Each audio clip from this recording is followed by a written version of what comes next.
Hi friends, welcome back to the Enchanted Stay, where fantasy storytelling and a little bit of Stray Kids chaos exist in perfect harmony. Today we're talking about an indie YA fantasy series, Ena of Ilbrea. I read books 1 and 2, started book 3 and then DNF'd the series. So this is going to be a full, honest review. What worked, what didn't, and who I think this series is actually for. So grab your sword and light stick and let's go.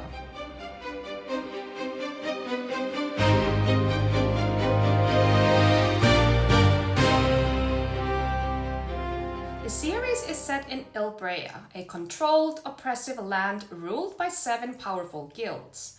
We follow Ena Ryland, an illegal healer who's forced to flee her home after a traumatic event. From there, she becomes involved with a rebel group trying to take down the guilds.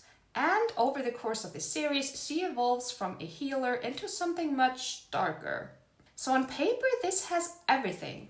Rebellion, forbidden magic, slow burn romance, and high stakes conflict. Characters. Ena is definitely the strongest part of the story. She's kind, complex, and morally layered. And her transition from healer to assassin is a really compelling concept. Then we have Emmett, her brother, who's part of the rebellion and adds emotional grounding to the story.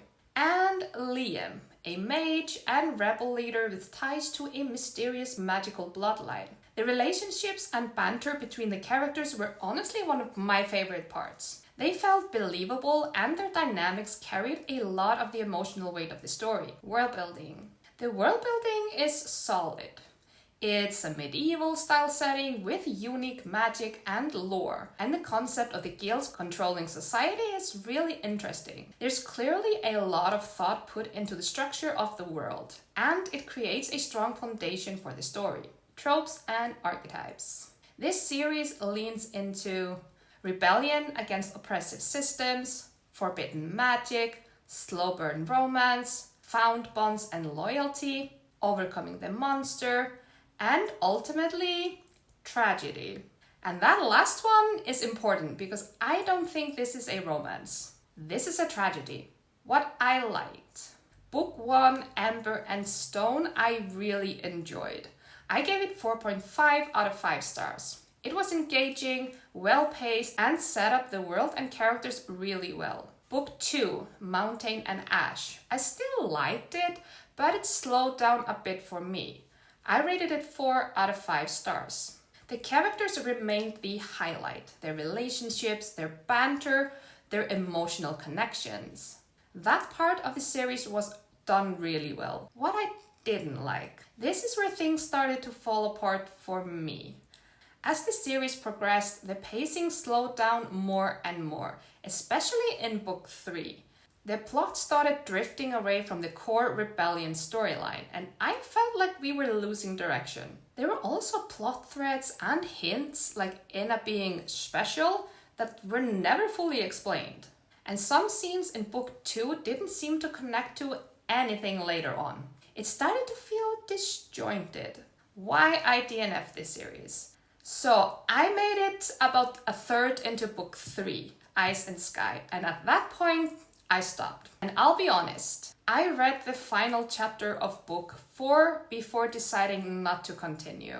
And for me, the ending just didn't work. I don't enjoy unhappy endings, that's just a personal preference, but beyond that, it felt like the story broke the promises it set up at the beginning. The direction it took didn't feel satisfying to me as a reader. So overall, Ember and Stone, 4.5 out of 5 stars. Mountain and Ash, 4 out of 5 stars. DNF'd the rest. Would I continue the series? No. Would I reread it? Also no. But, and this is important, that doesn't mean it won't work for other readers. If you enjoy darker fantasy, tragic endings, star-crossed lovers, and stories that don't guarantee a happy ending, then you might actually really appreciate this series. If you read Ena of Ilbrea, I'd love to hear your thoughts, especially if you finished the series, or read the next series that come after this one. And if you're into indie fantasy, I have more reviews coming. Don't forget to like, subscribe, and stay chaotic, stay magical, stay.